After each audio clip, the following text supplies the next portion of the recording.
Ada catatan saya dari buku itu, ada beberapa problem utama.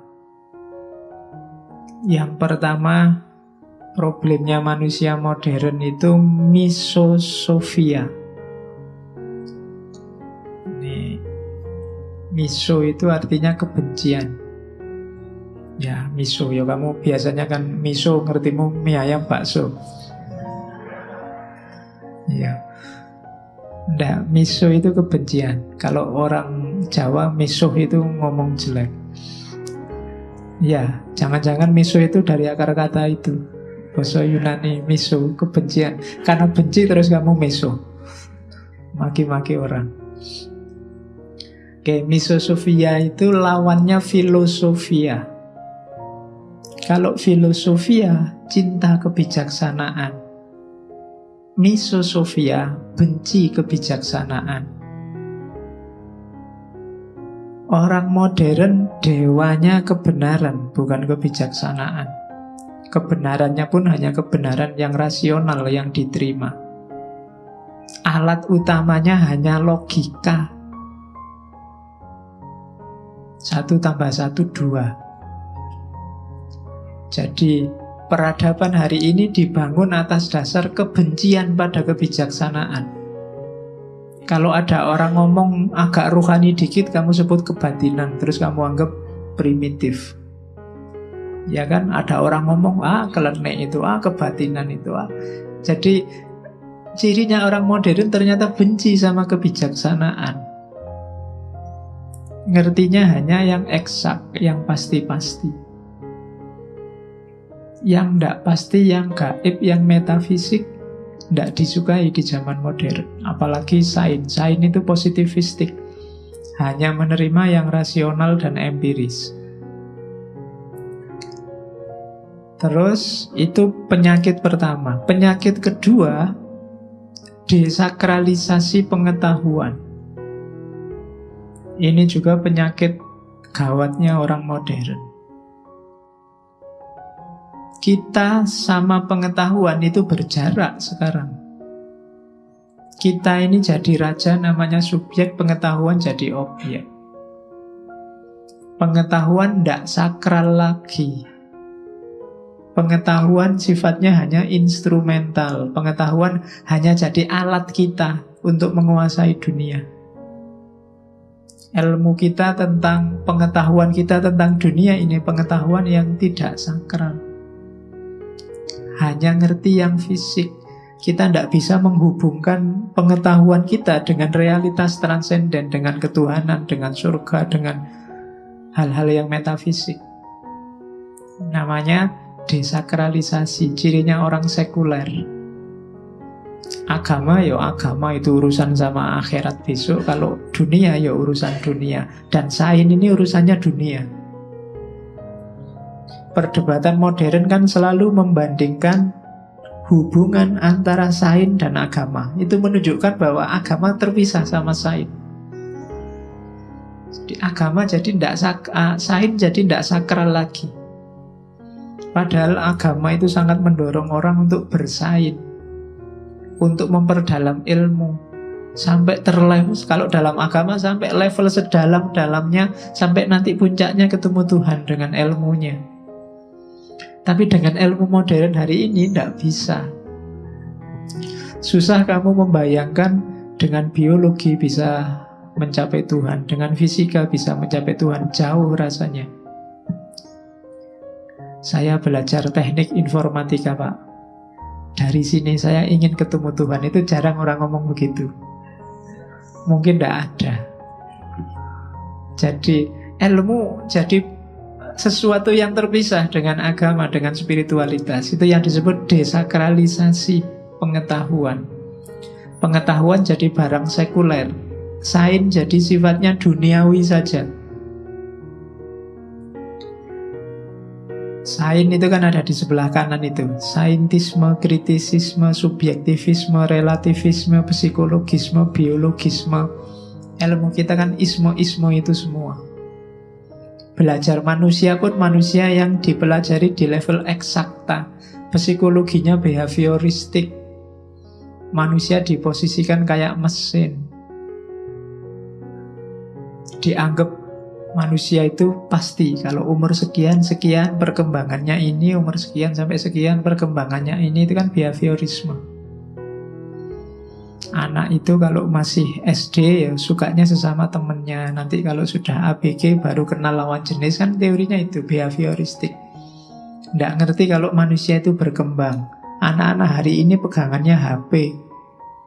Sudah kenal pacaran, sudah kenal lawan jenis. Kalau ada temennya jejer cowok cewek, dia pacaran, mesti gitu. Sudah ngerti itu loh. Itu psikologi perkembangan nggak laku itu. Padahal ngertinya kalau anak segitu ya mainnya sama temen. Nah, sama tentang psikisme juga begitu. Biologisme juga begitu. Jadi melihat manusia kayak mesin, melihat alam semesta kayak mesin besar. Problem kita hari ini itu sains. Sains jadi tidak sakral. Yang ketiga, degradasi peran intelijensi. Orang barat ngertinya manusia itu beda dengan semua makhluk yang lain hanya karena akalnya. Intelijensi disamakan dengan rasio. Itu katanya Nasr bunuh diri itu. Eman-eman, kita punya banyak kapasitas yang lain di luar akal yang juga bisa menangkap pengetahuan. Kita masih punya naluri, kita masih punya nurani, kita masih punya intuisi, kita masih punya imajinasi, masih banyak. Tapi yang kita olah selama ini hanya dua. Akal sama panca indera. Itu masalah, katanya Nasr. Berarti apa? Manusia sedang merendahkan dirinya sendiri, menurunkan levelnya dari level yang mulia tinggi dengan oleh Allah dikasih intelijensi. Oleh orang modern intelijensi hanya direduksi pada namanya rasio, akal saja. Padahal kita punya banyak selain akal. Jadi itu problem kita di dunia modern. Kalian tidak canggih mengolah intuisi, tidak canggih mengolah imajinasi, tidak canggih mengolah nurani. Ketika tidak canggih mengolah itu semua, ya rasanya kayak hidup hari ini. Setiap kata-kata kita menangkapnya pakai akal. Padahal kadang-kadang ekspresi orang lain, kata-kata orang itu ada yang harus kita tangkap pakai nurani, ada yang harus kita tangkap pakai naluri, ada yang harus kita tangkap mungkin pakai imajinasi atau pakai intuisi.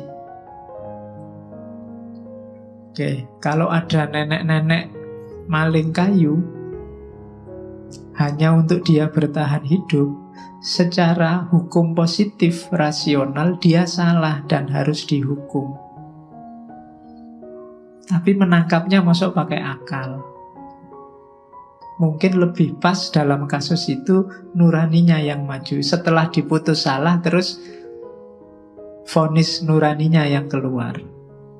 Karena beliau sudah tua dan mencurinya karena terpaksa. Wong yang punya perusahaan besar tidak peduli punya tetangga miskin. Itu kan keputusan nurani. Atau kadang-kadang keputusan naluri. Wong ini fenomenanya naluriah. Sayangnya ibu pada anaknya, keterikatan antar sahabat, kebutuhan orang pada orang lain, ini kan urusan naluriah. Ketika orang dihina terus bertahan, ini naluriah. Ingin selamat, ingin menang, ingin enak, itu naluriah. Cuma kita tidak canggih mengelola ini, tidak tahu kapan harus dipakai, kapan harus disimpan. Kita tidak canggih di naluri, tidak canggih di nurani, tidak canggih juga di imajinasi, tidak ngerti kapan orang bergurau, kapan orang serius. Kalau dia musuh kita, dia guyon pun harus kita vonis sebagai serius. Kalau dia sahabat kita, dia serius dan salah, kita anggap aja guyon. Kita kan molak-malik tidak karu-karuan dunia kita. Kenapa? Karena kita sendiri mendegradasi diri kita hanya pada level rasio dan empiris. Itu problem. Jadi kalian itu kayak komputer speknya canggih untuk gaming kelas tinggi hanya dipakai untuk ngetik. Harusnya kan bisa. Sama kayak beli smartphone Samsung S9 tapi isone cuma nelpon sama SMS. Eman-eman, kapasitasmu luar biasa. Jadi itu yang disebut degradasi peran intelijensi.